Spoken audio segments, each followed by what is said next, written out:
Hey everyone! Welcome to our Christmas gate decoration series. In today's episode, we're diving into creating a cozy Christmas entrance. Let's transform your front gate into a festive masterpiece.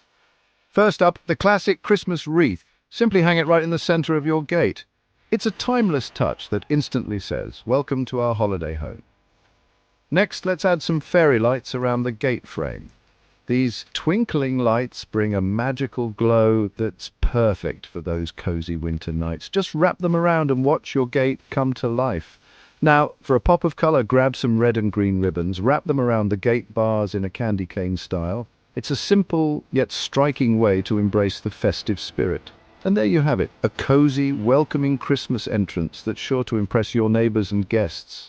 If you loved these ideas, don't forget to like, share, and subscribe for more festive inspiration. See you in the next episode where we'll make your gate sparkle with Christmas lights. Happy decorating!